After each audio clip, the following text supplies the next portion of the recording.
Oh, wow. That's a big question. Let's start out at the bang. Um, it's everything. It's like all encompassing.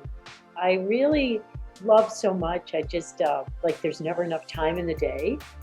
And the great thing about design is it's a little bit of everything. It's people, it's pretty, it's tactical, it's all your senses, it's everything all in.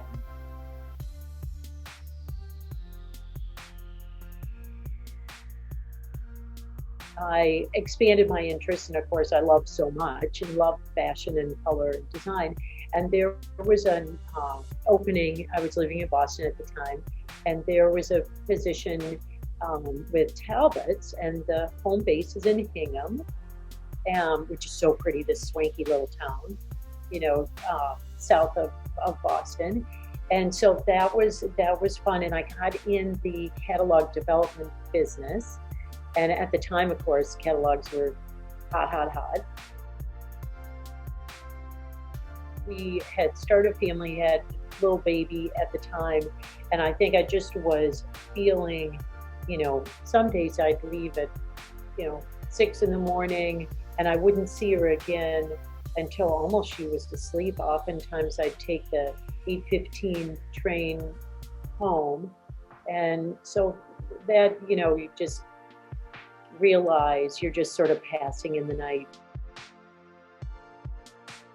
I called Tom Kunkelman, who was I interned for during design school, and he was just fabulous. And I called him. I said, I'm heading back to Minneapolis, and he said, "Come see me. You've got a job." I was ready for that new challenge and spark that I always seemed to find, just something for a new challenge.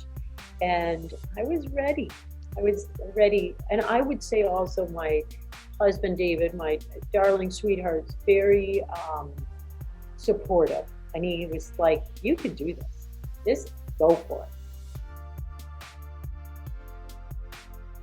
I'm like the wanderer, the adventurer. I really need a leash because I go out and I'm thinking I'm looking for wallpaper, so I'm gonna go, and then I wander into Holly Hunt, and then I come back to Schumacher, and I see friends there, and so we chat about the weekend and the day, and then I come back and I'm like, oh no, where are my swatches? I find that being in the environment, being outside, really reconnects, re-earths, and reboots.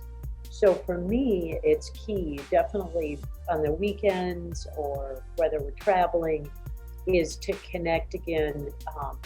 And I think, and maybe you find this too, that I find it most inspiring during writing is just, whether you're outside or you're looking outside, but your mind sort of drifts and wanders and the creativity sparks. Starting a new project is always very exciting, and of course, as a designer, you always love starting anew. And so, sometimes the idea of taking the cues from the site, whether it's the beachy hue or the soft sand and the blue sky and the green tropics if we're doing a beach house, or the sort of rocky shoreline, or the pine needles for a cabin. And I think you feel and connect to the earth through those colors, because you're meandering down the path on the pine needle, and then you come inside and you have this floor that's almost like the transition, so natural from pine needle to the wood. And so I think sometimes we'll scour, and I really will go hunt and gather with a basket and come back with pieces of bark and kind of flower petals that wilt away, but the yellow is still a cue that we bring back into the fabric or into the palette. I think I'm book obsessed. Yes, they're going to be burying me with my books. I feel like, it's funny where there's the design books and design studio books, which I'll pour through here, but mostly a lot at home. And and then I feel like, I don't know, I'm kind of a poetry crazy girl and love reading poetry and inspired by more like literature and words that then get you in the mood, that gets me in the mood for creating. So I would say oftentimes it's reading biographies and autobiographies and poetry that stimulates my mind to move beyond into the creative world.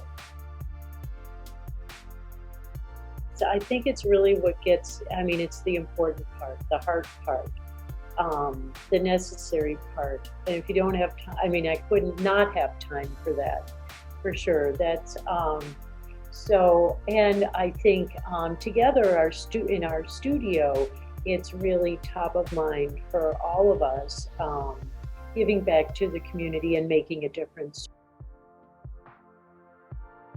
Dive into what you really feel passionate about, not what you think you should do, not what you think your parents want you to do, but what your true calling is. Like whatever that is that speaks to you, is pursue it, even if it's a far reach. You know, even if you have a lot of stumbling blocks or something along the way that might say you can't. Just to tell yourself you can, and to do one step at a time. And then if you get, you know, you might zig. And the other thing, I guess, is that there's a zig and the zag, and the journey is long and it's wonderful. Kind of embrace each curve and each juncture, and you might stay there. And I think as our conversation today, you can see with both of us, you know, we've had a different journeys, and embrace each one, be in it for them, and it may be it. You might have thought, you might have, I don't know, you know, you have big dreams, go for them. But then if you get to a juncture where you're like, oh, this feels good, this feels like me, then hover there until it doesn't. No, I know. David's always saying, oh, honey, you're such a dreamer. Yeah, just take a breath. It's okay. You could be bored. I'm like, I don't even know what that is. Like, why be bored? I mean, there's no reason. You can be quiet. You could be still. You could be thinking.